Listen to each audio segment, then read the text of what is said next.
महाराष्ट्र विधानसभा speaker के फैसले को उद्धव ठाकरे ने लोकतंत्र की हत्या बता दिया। साथ ही स्पीकर पर सुप्रीम कोर्ट के फैसले का अपमान करने का भी आरोप लगाया। इसके साथ ही उद्धव ठाकरे ने इस लड़ाई को आगे भी जारी रखने का ऐलान किया। उन्होंने कहा कि उन्हें सुप्रीम कोर्ट पर पूरा भरोसा है, जनता को साथ लेकर इस लड़ाई को लड़ेंगे।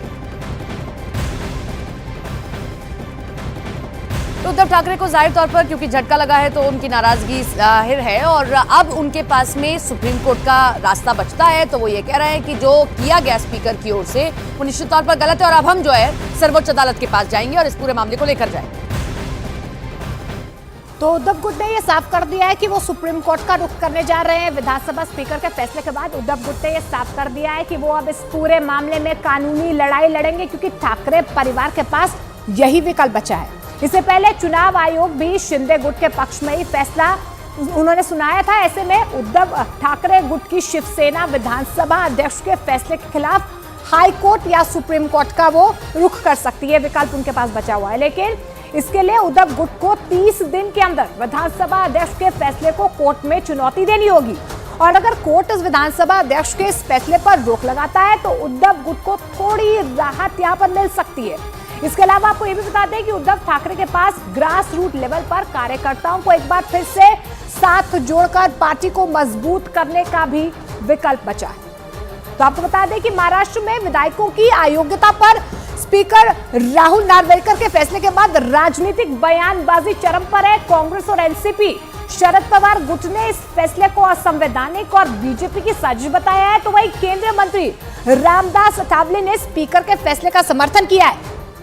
सुनिए, जो आज निर्णय हुआ है वो संवैधानिक आधार पर नहीं है, ये हमारा मत है और पूरे राज्य और देश की जनता का भी मत है।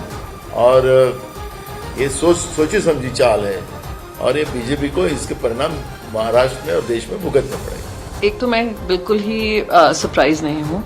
दूसरा, बचपन से हमने ये कहावत सुनी थी, वही होता है जो मंजूर खुदा होता है। रिपब्लिक हैं देश के, फिर कहा गया वही होता है जो मंजूर कॉन्स्टिट्यूशन होता है। 2014 के बाद से एक नई परंपरा शुरू हुई है, वही होता है जो मंजूर अमित शाह और नरेंद्र मोदी होता है। और वही हम एक्शन में देख रहे हैं महाराष्ट्र में, जिस तरीके से निर्णय लिए जा रहे हैं। स्पीकर ने एकनाथ शिंदे जी के बाजू से निर्णय दिया है और उद्धव ठाकरे को बहुत बड़ा झटका बैठा है। तो मुझे लगता है कि मैं माननीय राहुल नार्वेकर जी ने जो निर्णय दिया है उसका मैं स्वागत करता हूँ। वही निर्णय होने की हमें अपेक्षा थी और वैसा निर्णय हो चुका है। आज महाराष्ट्र असेंबली के स्पीकर अध्यक्ष महोदय ने जो निर्णय दिया वो संवैधानिक था। महाराष्ट्र की जनता को समझ में आ गया है खेल क्या है। तुम पार्टियां ही खत्म करना चाहते हो, उसके नेताओं को ही खत्म करना चाहते हो, तो ये महाराष्ट्र की जनता सहन नहीं करेगी।